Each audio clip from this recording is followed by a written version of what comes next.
எல்லாருக்கும் வணக்கம். நம்ம இன்னைக்கு என்ன பார்க்க போறோம்னு பாத்தீங்கன்னா கோட் படத்தோட ரிவ்யூ தாங்க பார்க்க போறோம். The greatest of all time.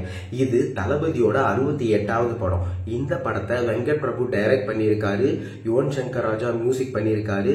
400 கோடி வச்சு ஏஜிஎஸ் என்டர்டைன்மெண்ட் இந்த படத்தை ப்ரொடியூஸ் பண்ணியிருக்காங்க. இன்னும் போக போக தான் தெரியும் இந்த படம் எவ்வளவு க்ரோஸ் அச்சீவ் பண்ண போகுதுன்னு சொல்லிட்டு. ஸோ இந்த படத்துல பாத்தீங்கன்னா ஏகப்பட்ட ஸ்டார்ஸ் நடிச்சிருக்காங்க. பிரபுதேவா, பிரசாந்த், அஜ்மல், ஸ்னேகா, லைலா, மோகன், யோகி பாபு, அரவிந்த், வைபவ், பிரேம்ஜி அமரன், இந்த மாதிரி ஏகப்பட்ட ஆக்டர்ஸ் இந்த படத்துல நடிச்சிருக்காங்க.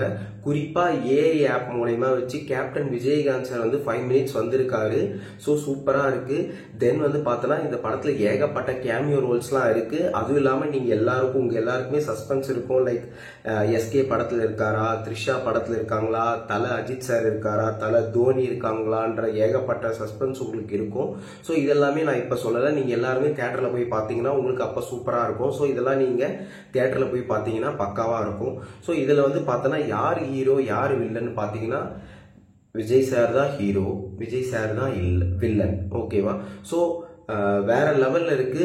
விஜய் சார் கிட்ட இருந்து என்னென்னலாம் டேலண்ட் இருக்கும் மொத்த டேலண்ட்டும் வெங்கட் பிரபு இந்த படத்துல யூஸ் பண்ண மாதிரி இருக்கு. அவர்கிட்ட இருக்க அந்த ஹியூமர் சென்ஸா இருக்கட்டும், டான்ஸ் ஆகட்டும், ஃபைட் ஆகட்டும், காமெடி எல்லாத்தையுமே வெங்கட் பிரபு கவர் பண்ண மாதிரி இருக்கு. அண்ட் அவர் யூஸ் பண்ண ஸ்டார்ஸ் எல்லாருமே பக்காவா டைம் கரெக்டா யூஸ் பண்ண மாதிரி இருக்கு. பக்காவா இருக்கு, எல்லாமே எடுத்திருக்காங்க. ஸோ ஓவரால் பாத்தீங்கன்னா கோட் படம் சூப்பரா இருக்கு. விஜய் ஃபேன்ஸ் இல்லாம காமன் ஆடியன்ஸ் எல்லாருக்குமே இந்த படமும் கண்டிப்பா பிடிச்சிருக்கும். ஸோ எல்லாருமே இந்த படத்தை தியேட்டர்ல போய் பாருங்க. இந்த கருப்பு சட்டை, ப்ளூ சட்டை, பச்சை சட்டை இதெல்லாம் தவிர்த்து விடுங்கள். டைரக்டா நீங்களே போய் படத்துக்கு சென்று விடுங்கள். கண்டிப்பாக வென்று விடுங்கள். நன்றி, வணக்கம்.